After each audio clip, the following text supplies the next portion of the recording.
So last time in the series, we found that Greg Biffle would be the 2005 NASCAR Nextel Cup Series champion, with the playoff system in place.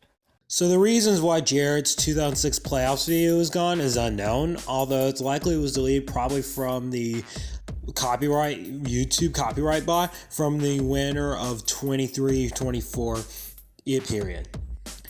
Only Jarrett knows the answer to that question though. Anyways, I've decided to take it up and do the 2006 season myself after multiple viewer requests. So here it is, 2006 season if they had used the current playoff format from 2017 to 2025. That is if they actually change the system, which they should at the end of 2025. Now everybody knows saying this is a hypothetical scenario. You meet Jarrett and everybody knows they would have raced differently. This is all just for fun. With that, let's begin. Jimmie Johnson would be the first driver to lock in his spot in the playoffs with his win in the 48th running of the Daytona 500, alongside wins at Las Vegas, Talladega, and Indianapolis. Mclntyre would join him in with wins at the first Auto Club race, Dover, the second Michigan race, and the night Bristol race. Kasey Kahne would be borderline unstoppable on the 1.5 and 2 mile tracks with his 5 wins at Atlanta, Texas, the Coca-Cola 600, the first Michigan race, and second Auto Club race.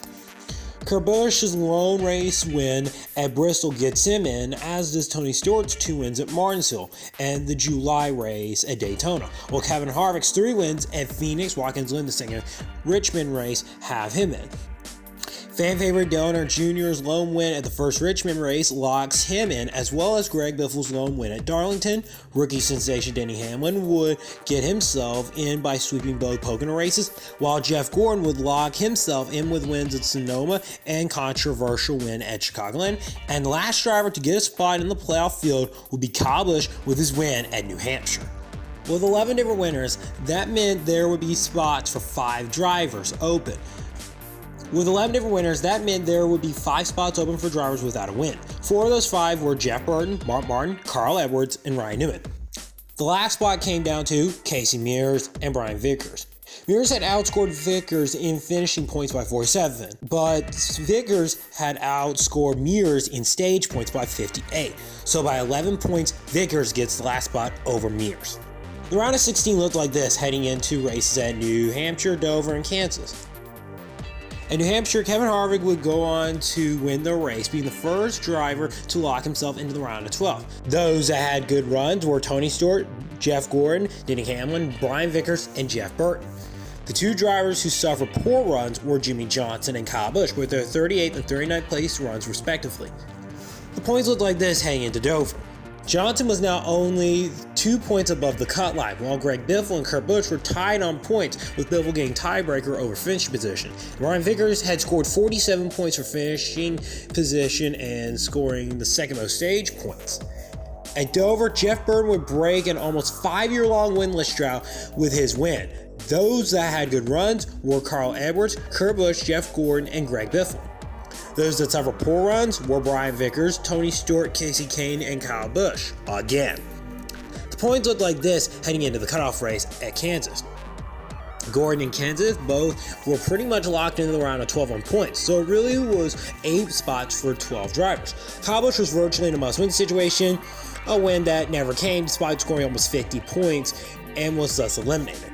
Ryan Newman's 24th left him 14 below the cut line. Vickers and Kahne's poor runs left them below the cut line by 1 point. Well, despite a top 5 finish, Edwards was just 1 point ahead due to scoring 0 stage points. Johnson is also only 10 points above the cut line despite his top 10 finish, and Stewart was now only 12 points ahead of the cut line after his DNF. At Kansas, Tony Stewart would pull off a gutsy fuel mileage call to win the race, despite not knowing at first he did win. The same cannot be said for Kasey Kahne, as the fuel mileage gamble explodes in teams' faces after their disastrous pit sequence of spinning, stalling, and trying to fill the car in with fuel. They will finish 33rd, knocking them out of the playoffs. Same for Ryan Newman's 24th place finish. While many of the playoff guys above the cut line had good or good enough finishes to advance, like Jimmie Johnson's 14th, Mark Martin's 2nd, Kurt Busch's 25th, the final spot came down to Brian Vickers and Carl Edwards. Edwards finished 6th, Vickers finished 8th. Neither collected stage points. Edwards gets last spot over Vickers by 3 points. With that out of the way, the round of 12 looked like this heading into the Talladega, Charlotte, and Martinsville. The ultimate wildcard race Talladega played its part in a major way. Martin, yeah, that 6 car. Oh, there we go. Casey Mears, McMurray, and from the huge pack. No, that's Jeff Gordon. Jeff Gordon is in it. Martin Truex Jr. in the 1. Gordon just got hit again. Oh, man. Real hard, buddy. I didn't see it at all.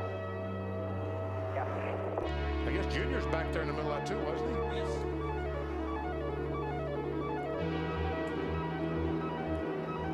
Denny Hamlin, 11 car. Yep. Bill Dale Earnhardt Jr. looking to see if he can score. Oh, we got trouble, AB. J.J. Yaley trying to hang on to it. Caught a couple of cars. Paul Menard, Tony Stewart, David Stremme. Kyle Busch, who'd fallen off the pace, gets... Gate getting a little wider. There he goes. Junior. Oh, no! It's 45. Up to 48. It takes out Earnhardt and Jimmy Johnson. Caution is out. The leaders had already taken the white flag. So is it going to be the 25 or the 9? Greg Biffle, Jeff Gordon, Jimmy Johnson, Dale Jr., Tony Stewart, and Denny Hamlin all finished outside the top 20, as the points looked like this heading into Charlotte. Gordon's 36th and Biffle's 41st left them now both below the cut line, as did Hamlin's 21st. Jeff Burton's 27th place run also left him below the cut line, while Edwards' top 10 just barely gets him above the cut line by 3. Same goes for Martin's 8th, albeit Edwards did score a few stage points. And despite their last lap crash, Junior is still 10 points above the cut line, Johnson is 18 points above the cut line. Stewart is 11 above the cut line with his 22nd place finish. Kurt Busch and Matt Kenseth's top 5 runs have them comfortably above the cut line, along with Harvick's 6th. And Charlotte, incredibly, was almost as big a wildcard race as Talladega. Here's Denny Hamlin. Not much you can do when you get run over in a situation like that.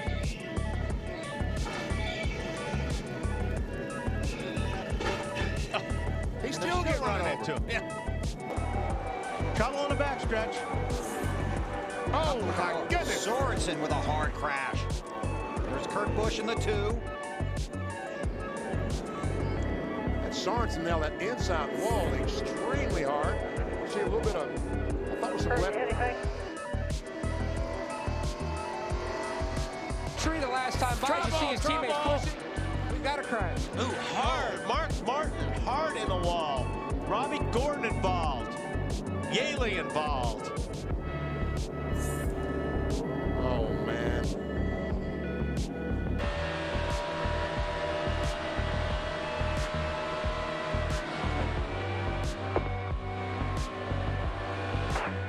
Caution. Jimmy Johnson, Jeff Burton, and Dale Earnhardt Jr.'s top 5 runs all had them now above the cut line. In fact, Johnson Jr. alongside Matt Kenseth's 14th place run were all comfortably above the cut line. Kurt Busch's 32nd left him only 5 points above the cut line over Jeff Gordon, who finished 24th after blowing an engine. Hamlin's 28th after being involved in the big one on lap 2 basically, also leaves him below the cut line. Martin's 30th after that accident with J.J. Yaley leaves him now 20 points below the cut line, needing a lot to happen. And Greg Biffle's 37th left him pretty much in a must-win situation, a win which never came.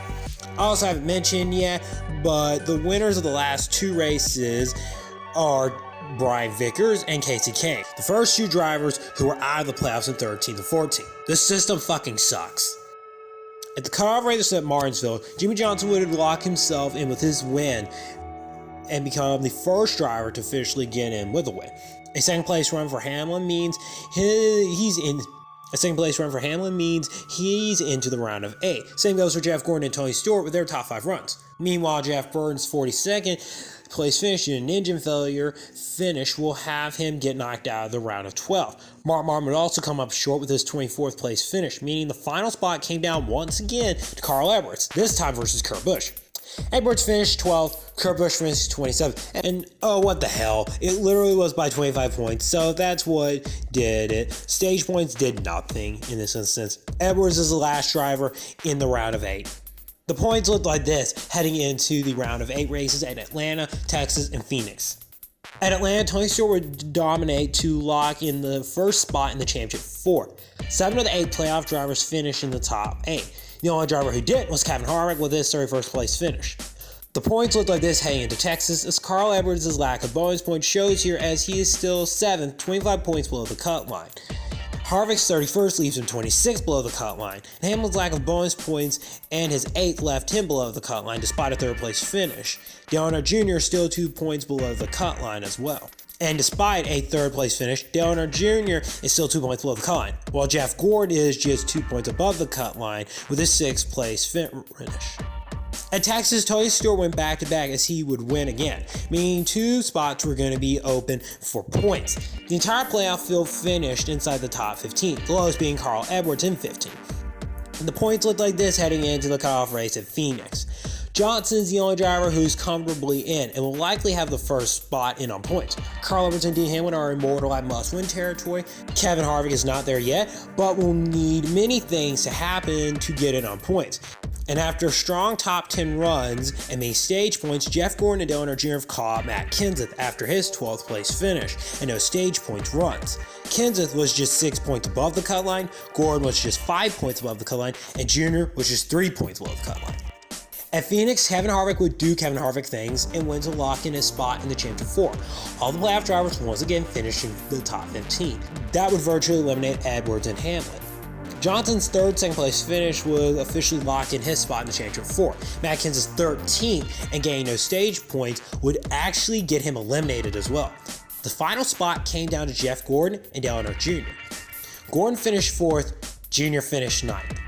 And Gordon would also outscore Jr. in stage points, meaning by 14 points, Gordon would have the final spot in the Championship 4. The Championship 4 were all Chevrolets. Jeff Gordon, who had been on the ropes throughout the season, but had made it. Jimmy Johnson, who had been stupidly consistent in the round of 8. Tony Stewart, who if he felt like he could just dominate the damn races. And the quiet but epic clutch abilities of Kevin Harvick. The championship race took place at Homestead Miami Speedway. Harvick led the championship for the first third of the race, with a brief challenge from Gordon in the second running of the championship 4, before he drops back and will ultimately never be back into contention.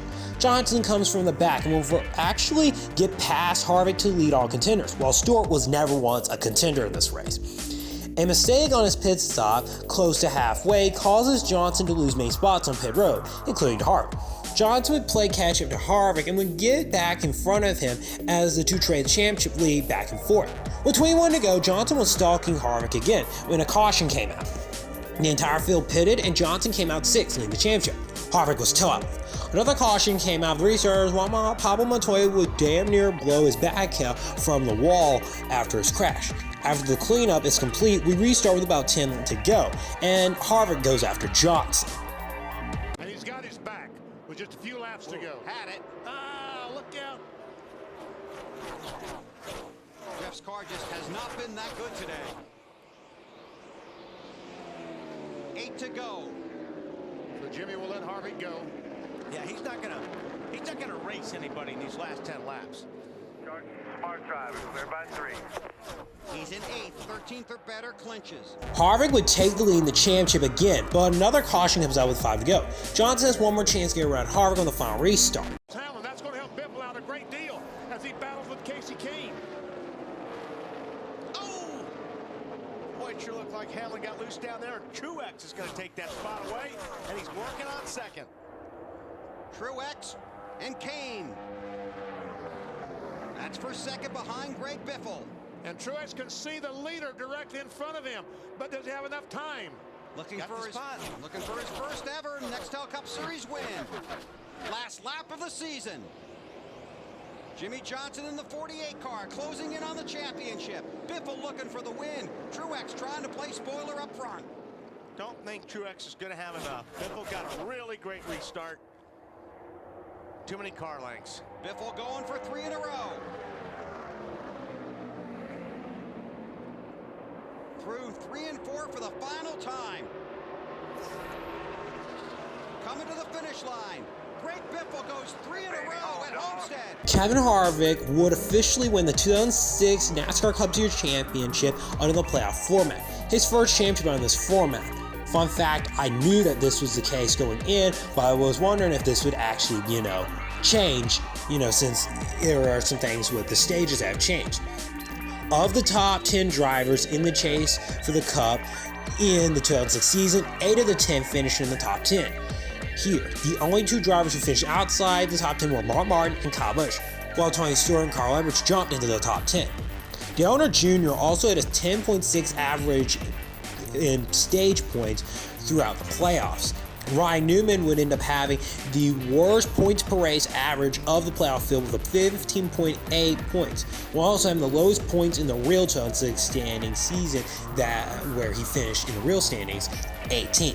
The driver who jumped the most spots from the real points to here was Tony Stewart in 8 spots, since he was the first driver out of the chase. And the driver who dropped the most spots from the chase to the playoff standings here is Kyle Busch, who dropped 5 spots. With that, I want to thank you guys for watching this. And what do you guys think about this overall? And about this being redone? Did anything catch you off guard? Did anything happen that you think was wild? Anyways, hope you guys enjoy, and I'll see you all in the next video.